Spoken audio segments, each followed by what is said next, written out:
Durag Wisdom, folks, and welcome to Earth Day Y2K 19.06.17.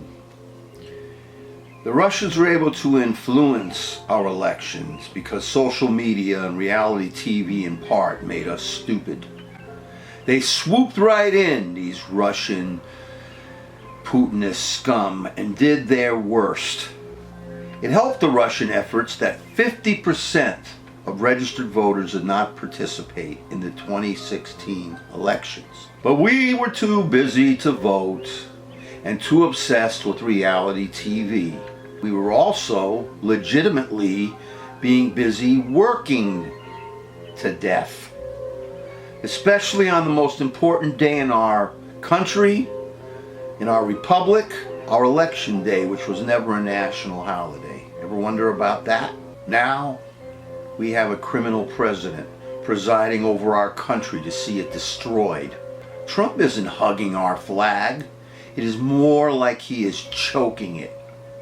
Trump brags that he never called the FBI for anything. Trump, meanwhile, attacks members of our FBI and other investigative branches. But of course he does, because he works for an oligarch dictator who has organized criminals running his Russian empire. Government by mobster, if you will.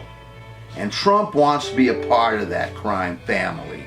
But more importantly, he wants to form his own crime family on the broken back of our democratic constitutional republic.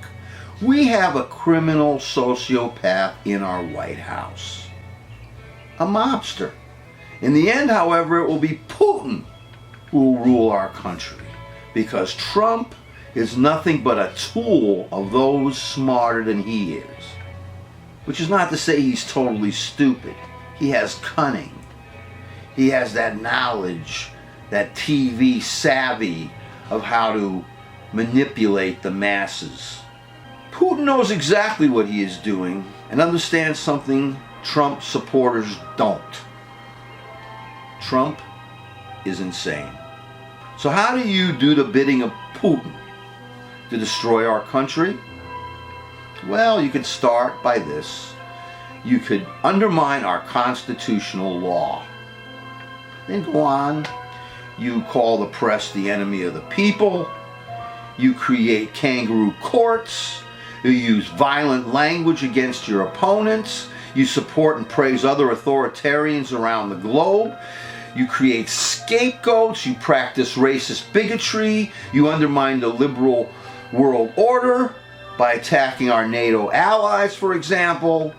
You have the worst scum working in your cabinet. You bully your party into submission. Too bad the ones that had spine are gone. You build concentration camps to hold your perceived enemies. In this case, the helpless innocent children of migrants, to ruin their lives for the rest of their lives, depending on how much they can pay for a psychiatrist or psychologist. You undermine the separation between private business and the public government. That's fascism if you ever saw it. You used charged language to place a wedge of conflict between one American and another. You encourage religious extremism and undermine the separation between church, tribal law, and state. You would deny women the right to control their own bodies, create something worse than what we see on this Handmaid's Tale series. You deny the rights of the LGBTQ community. You work to desecrate our holy public lands for oil and for other poisonous, polluting products. You want to eliminate regulations on businesses that protect us from their pollution and these poisonings brought about by their poisonous greed that you support. You encourage other countries to mess with our free elections. You use Orwellian INSOC. If you want to know what that is, check it out in 1984. You will not get us out of wars we are in, and in fact, you will start another Note, check this, the Iran crisis with the warmongering Pompeo and Bolton heads, with the clueless, fascist, greedy, birther bastard Trump, who's ready to drag us into a war. We are in a cold civil war right now for the survival of the USA as we know it. And in this war, we do not have a Lincoln in our White House. Instead, we have a sworn enemy, a traitor named Trump, ensconced in our precious White House Oval Office.